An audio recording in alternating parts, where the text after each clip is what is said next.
फिर बात आ जाती है सर्कुलेशन की। तो सर्कुलेशन की दो टाइप्स हैं, pulmonary circulation and systemic circulation. जो पल्मोनरी सर्कुलेशन है, जो कि उसका पाथवे है, वो डीऑक्सीजनेटेड ब्लड से डील करता है। The pathway on which deoxygenated blood is carried from heart to lungs, यानी कि वो वाला ब्लड जो हार्ट में आ चुका है पूरी बॉडी से, वो लंग्स तक जाता है, एंड उसके रिटर्न में ऑक्सीजनेटेड ब्लड जो है वो लंग से हार्ट तक आता है। अब इस पूरे सर्किट को हम कहते हैं पल्मोनरी सर्कुलेशन और पल्मोनरी सर्किट। अब दूसरी साइड पे जो पाथवे है, वो पाथवे बॉडी और हार्ट के दरमियान है, यानी कि जो ऑक्सीजनेटेड ब्लड है वो हार्ट से बॉडी टिश्यूज़ में जाता है, और उसके रिटर्न में क्या होता है कि बॉडी में जो डीऑक्सीजनेटेड ब्लड है वो बॉडी टिश्यूज से हार्ट तक पहुंचा दिया जाता है, ताकि वो आगे further next round of circulation में लंग्स को भेज दिया जाए ऑक्सीजनेशन के लिए। सर्किट को या सर्कुलेटरी सेक्शन को हम बोलते हैं सिस्टेमिक सर्कुलेशन। फिर सर्कुलेशन के बाद बात आती है हार्ट बीट की, कि हार्ट बीट क्या है। तो जो रिलैक्सेशन होती है हार्ट चैम्बर्स की, उस टाइम पे जब वो रिलैक्स करते हैं तो हार्ट जो है वो ब्लड से भर जाता है, यानी इसमें ढेर सारा ब्लड आ जाता है फ्रॉम द बॉडी और द लंग्स। फिर जब कॉन्ट्रैक्शन होती है, यानी वो कॉन्ट्रैक्ट करते हैं, रिलैक्स ऐसे खुलना और कॉन्ट्रैक्ट जब वो ऐसे होते हैं, जब कॉन्ट्रैक्ट करते हैं तो it propels blood out of them, यानी कि ब्लड उनसे बाहर को निकलता है। अब इन्हीं ऑल्टरनेटिंग रिलैक्सेशन एंड कॉन्ट्रैक्शंस की वजह से एक पूरा कार्डियक साइकिल बनता है, और एक कंप्लीट कार्डियक साइकिल को हम वन हार्ट बीट कहते हैं। अब हार्ट बीट जो है उसके डिफरेंट फेजेस हैं। उसमें सबसे पहला फेज आ जाता है कार्डियक डायस्टोल। अब एट्रिया एंड वेंट्रिकल्स जो हैं इस वाले फेज में रिलैक्स होते हैं और ब्लड एट्रिया से बाहर जाता है। इस पीरियड को हम कहते हैं कार्डियक डायस्टोल। फिर immediately after their filling both atria contract and pump blood towards the ventricles. अब this period in cardiac cycle is called atrial systole. अब दोनों के दोनों जो वेंट्रिकल्स हैं वो कॉन्ट्रैक्ट करते हैं और ब्लड को पंप करते हैं towards body and the lungs.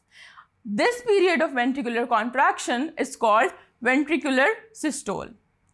अब एक हार्ट बीट के अंदर जो डायस्टोल है इट लास्ट अबाउट 0.4 सेकेंड्स। उसमें से जो एट्रियल सिस्टोल है it takes about 0.1 seconds and ventricular systole last about 0.3 seconds. जब वेंट्रिकल्स कॉन्ट्रैक्ट करते हैं तो ट्राइकस्पिड एंड बाइकस्पिड वॉल्व्स बंद हो जाते हैं, जिसकी वजह से एक साउंड प्रोड्यूस होती है, दैट इज़ लाइक लब। सिमिलरली जब वेंट्रिकल्स रिलैक्स करते हैं तो सेमिलुनर वॉल्व्स क्लोज हो जाते हैं and dub sound is produce.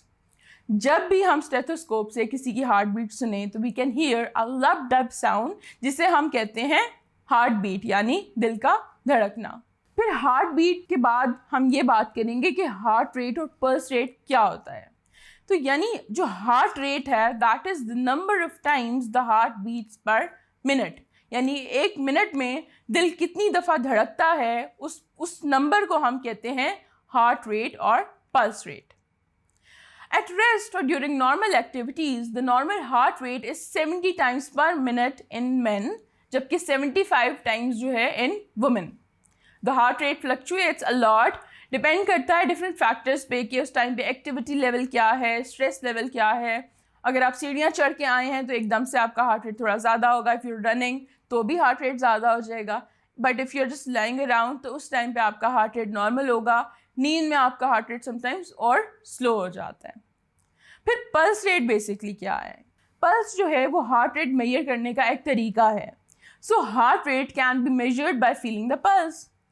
Pulse is the rhythmic expansion and contraction of an artery as blood is forced through it by the regular contractions of heart. कि जैसे जैसे heart जो है वो pump करता है ब्लड को और आर्टरीज एक्सपैंड होती हैं टू सप्लाई दैट ब्लड, तो वो जो आर्टरीज का एक्सपैंड होना है वो पल्स रेट उसके थ्रू मेजर किया जाता है। अब pulse can be felt at areas where artery is close to the skin, जैसे कि हमारी रिस्ट है, हमारी नेक है, हमारा जो पाँव का ऊपर वाला हिस्सा है, even there the artery is closer to the skin. तो इन सारी जगहों से पल्स रेट मेजर किया जा सकता है, लेकिन जो मोस्ट कॉमन मेथड है जिससे पल्स ली जाती है that is from the wrist, because it is easily accessible and it is easier to take pulse from there.